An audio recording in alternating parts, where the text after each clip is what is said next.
You wake up, you go about your routine, you touch the desk in front of you, you look up at the sky, and you just naturally assume you're interacting with the absolute totality of reality. Right. It feels solid. It feels completely real. Exactly. It feels complete. But, like, what if everything you interact with every single day is just the absolute surface level of existence? Oh, wow. Yeah, what if even our most advanced cutting-edge science Yeah. is only measuring the peel of the universe, and we are completely missing the actual fruit? I mean, that is a deeply disruptive framework to operate from. It really is. It just flips the entire scientific and material worldview completely upside down. It suggests that the metrics we use to define reality are, well, fundamentally flawed, just because they only capture a tiny fraction of what is actually there. And that disruptive question is the precise foundation of a 2006 text by Deiform Buddha, which is titled Perceiving the Substance of Tao, Transcending Karma. So today, our mission for this deep dive is to explore the thought-provoking ideas contained in this text, specifically focusing on the teachings of a figure named Master Kyankan Celestial. And just to set some ground rules for you as we get into this, our goal today is not to endorse these specific spiritual or religious beliefs as absolute truth. Right, exactly. We were just here to impartially explore the philosophy. Because honestly, whether you consider yourself deeply spiritual or just a hardened skeptic, the concepts presented here regarding how we perceive reality and the underlying mechanics of our consciousness are just fascinating to unpack. They really are. So let's just jump right in. The text builds this entire framework around the ultimate reality, which it calls the Tao. Right, the Tao. And Master Kyankan Celestial structures the Tao by breaking it down into three inseparable attributes. So that's substance, form, and function. Substance, form, and function. So yeah, in the original phrasing, that is Qi, Shang, and Yang. And the core argument here is that you cannot isolate these parts from one another. Like, the entirety of existence encompasses all three operating simultaneously. And the text uses a really practical analogy to help visualize this, which I actually found super helpful. So picture an apple sitting on a table. Okay, an apple. The physical appearance of that apple, the red skin, the round shape. The way the surface reflects the light. Exactly. That constitutes its form. It is the aspect of reality your sensory organs can just immediately register. Right, and then you take a bite of it. So the flesh provides nutrients, it sustains your body, or maybe an animal eats it.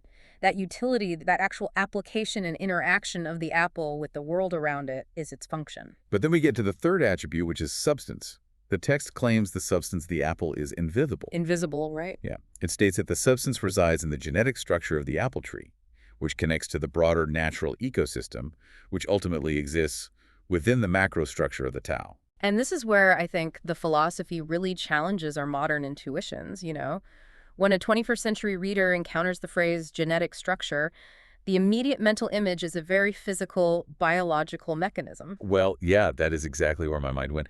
And honestly, it feels like a bit of a contradiction in the text. That's so. Because if the text defines the substance as the genetic structure, isn't that something science has actively proven? Like, we can look at a double helix under an electron microscope. Right, we've mapped it. We have mapped the entire genome of the apple. It is not invisible to us. It's a totally logical objection, but we have to look really closely at Tenet 8 of the text to understand the author's precise definition here. Because the text explicitly anticipates that exact materialist assumption and just shuts it down. Oh, really? Yeah, it states, let me quote it, "Substance cannot be seen or proven by scientific means." So the genetic structure they are referring to is not the physical chemical bonds of DNA that you see on a glass slide. Okay, so what is it then? The text argues that the greatest creator is formless. Anything you can see, touch, measure, or prove scientifically, even at the microscopic or quantum level, that still falls under the category of form and function. Wait, so the DNA strands we actually observe are just a deeper, microscopic layer of the peel? Precisely. The genetic structure in this context refers to the invisible organizing principle of life itself. It's like the code behind the chemical code. Wow, okay. And to help the reader grasp a substance that is entirely imperceptible, the text offers a second analogy in Tenet 6 regarding the sun in a room. Right, I remember this one. So imagine you are sitting in a room brightly lit by daylight, but there are no windows offering a direct line of sight to the sky. Right. The light filling the space, the warmth you feel radiating on the floor, that is the form and function. You perceive it, you interact with it. And from that light, you can absolutely infer the existence of the sun itself. But the sun, in this scenario, represents the substance. You cannot physically observe the substance from your vantage point inside the room, but its existence is the fundamental prerequisite for the form and function you're currently experiencing. Okay, but if everything physical, everything we can measure or observe is just a passing form, how are we supposed to interact with the underlying substance? That's the big question. Right. If it is completely beyond the reach of empiricism and science, it sounds like an unsolvable puzzle. Well, the text solution is a process called transforming consciousness, or zhuangxi. Since you can't use your eyes or a microscope to find the Tao, you basically have to alter your fundamental awareness. Alter your awareness, okay. Yeah, you have to train your mind to comprehend the invisible substance through the visible form and function. It requires internalizing the principle that one is all and all is one. Meaning what, practically? Meaning, you stop viewing the apple as a discrete, isolated object, and you start perceiving it as a temporary physical manifestation of this infinite interconnected system. Which leads directly to the consequences of failing to make that mental shift. Tenet 10 provides a remarkably vivid metaphor for the default human condition. Oh, the millstone. Yeah. The text states that human beings who fail to transform their consciousness are like donkeys turning a millstone. It is a fairly unsparing assessment of standard human ambition, I have to say. It really is. Just picture a donkey, blindfolded, strapped to a heavy stone, just walking in an endless circle to grind grain. Just endlessly. The text argues that most of us just revolve endlessly around forms. We obsess over material wealth, social status, physical pleasure, these surface-level realities, without ever attempting to understand our self-nature. We just spend decades walking in a circle, mistaking the movement for progress. Exactly. And I was struck by how radically this framework dismisses what modern society considers ultimate worldly success. Oh, completely. We are so heavily conditioned to believe that accumulating enough resources or intelligence or influence allows us to break out of the daily grind. But the text completely rejects that premise. Yeah, Tenet 3 specifically addresses this. It claims that even if you possess myriad magical powers, Which we can read as literal supernatural abilities, right? like actual superpowers, or if you're a genius, or wealthy enough to rival a nation state, none of it fundamentally matters. If you have not transformed your consciousness, you are still a donkey on a millstone. You are just a donkey with a very expensive, shiny millstone. Exactly. It levels the playing field completely. The billionaire is no closer to the underlying reality than anyone else. That is wild. It just treats literal superpowers as another trivial distraction. They might arguably be further away, honestly, since they have more incentive to be distracted by the form and function their wealth provides. But there's an even more subtle trap the text warns about in Tenet 5, which we could call the trap of truth. The trap of truth. Okay, that seems entirely contradictory. If the goal of a philosophical text is to uncover the truth of reality, how can truth be a trap? Well, the text argues that the entire system of the Tao, the macro structure of reality, is in a state of constant fluid transformation. Tenet 5 states, what was true yesterday has become false today. Okay. So if you attempt to seek the ultimate Tao by clinging to static facts, rigid rules, or fixed models of how the world works, you will fail. The forms are always shifting. Wait, is the text arguing for complete chaotic relativism? Like, if physical laws are just a form that might change, why shouldn't I just jump off a 10-story building? Well, Gravity is a fact today, but if truth is fluid, maybe it won't be tomorrow. no, it is not denying the mechanical reality of physical laws in the present moment. Like, if you step off a building, the function of gravity will certainly pull your physical form to the ground. Okay, good to know. What it warns against is the psychological attachment to current paradigms as the ultimate unchanging reality. Consider how scientific models have evolved. Right, like Newtonian physics. Exactly. Newtonian physics was the absolute truth until quantum mechanics revealed it was only a partial picture. Societies shift, moral frameworks evolve, scientific understanding updates. So if your consciousness is tethered exclusively to the truth of yesterday's facts, You are clinging to a passing form. To find the unchanging substance, you must transcend an attachment to shifting, temporary facts. okay, so if the physical body is itself just a temporary form, what actually happens to the invisible substance of a person when that body inevitably dies? Right, the big transition. Because the text does not leave this as a vague, abstract concept. It details the actual mechanics of the next life. It does. The mechanics are highly specific, and the stakes are quite literal. Tenets 1 and 2 lay out the rules of reincarnation within this framework. Okay, lay it on me. The central mechanism is this.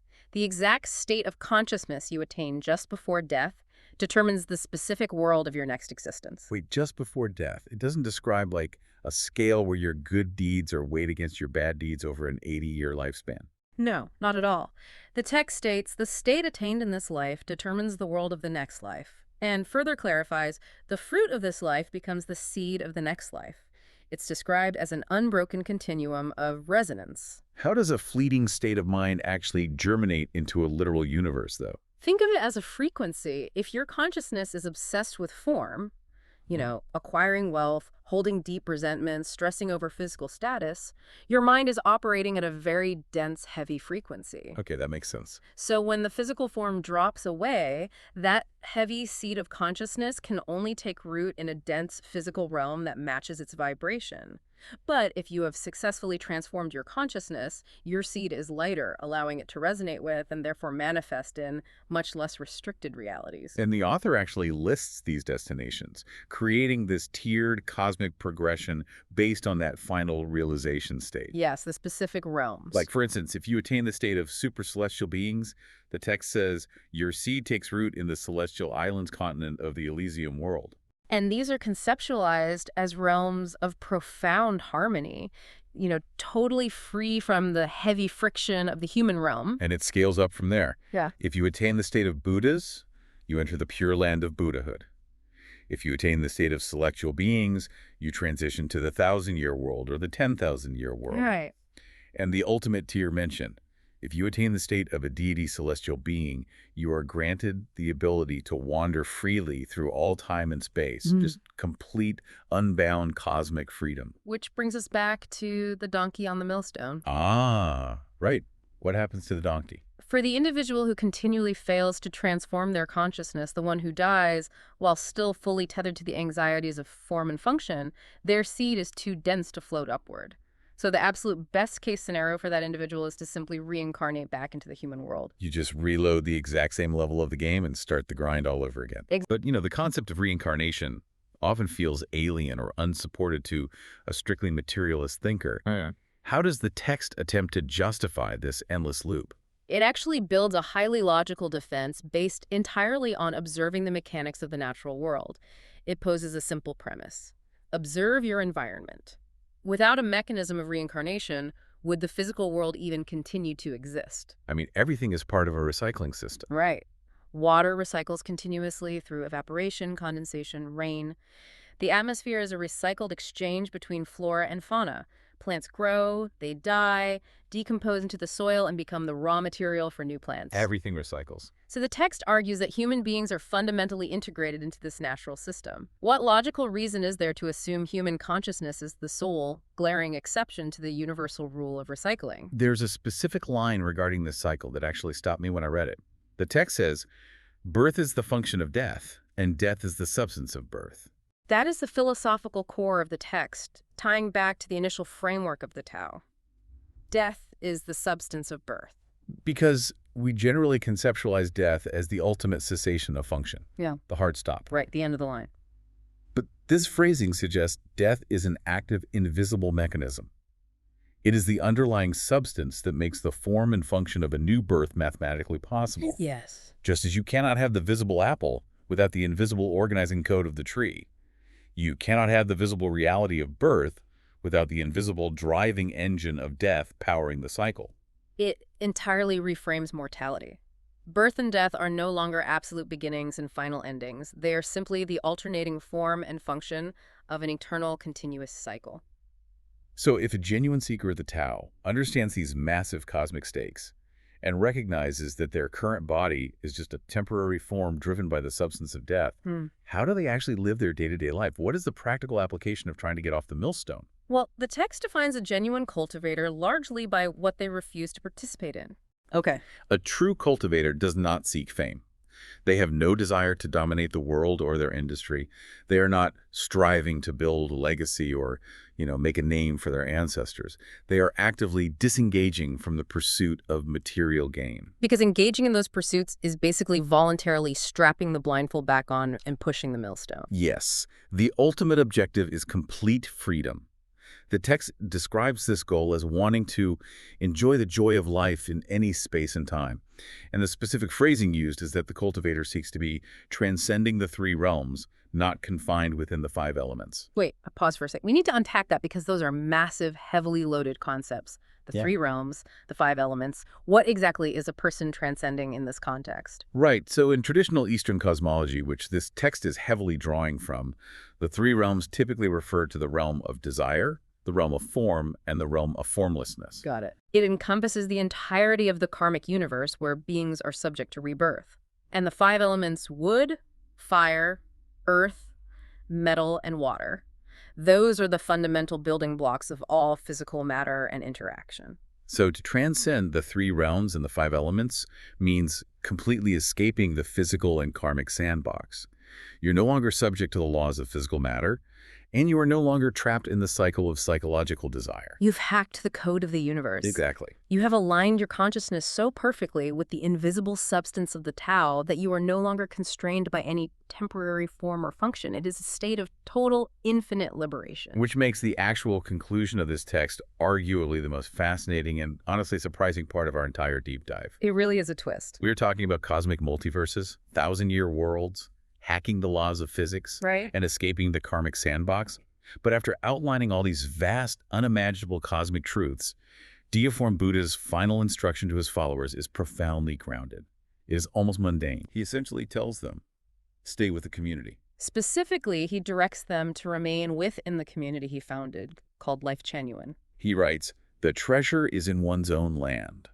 There is no need to wander aimlessly. He explicitly warns the reader not to go searching across the globe for outside masters or hidden temples, because the wisdom required to transcend the universe is already present within their own local group. And from a sociological and psychological perspective, this is a brilliant and very common structural pivot in spiritual texts. Really? How so? Well, you present an incredibly vast, paradigm-shifting view of a terrifyingly infinite reality, right? And then you immediately anchor that overwhelming infinity to a hyper-local, practical community rule. Oh, that makes sense. It grounds the cosmic stakes in earthly chores. But it's such a striking paradox. You learn that the physical world is a trap, so the logical conclusion might seem to be that you should flee society, climb a mountain in Tibet, and meditate in a cave. Right. But the text says no, stay put. Tend your garden with your neighbors in Lifechanyuan. Because the act of fleeing society to chase enlightenment on a mountaintop is in itself just chasing another form.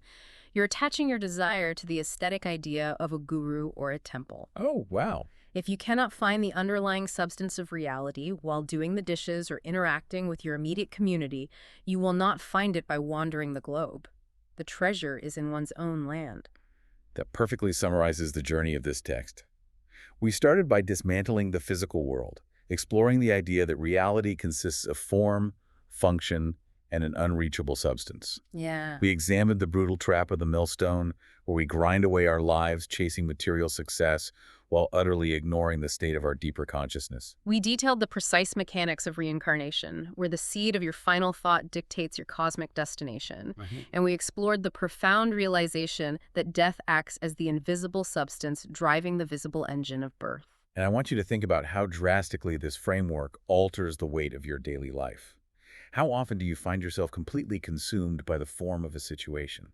Oh, all the time. A passive-aggressive email from a coworker, a delayed flight, a minor scratch on your car.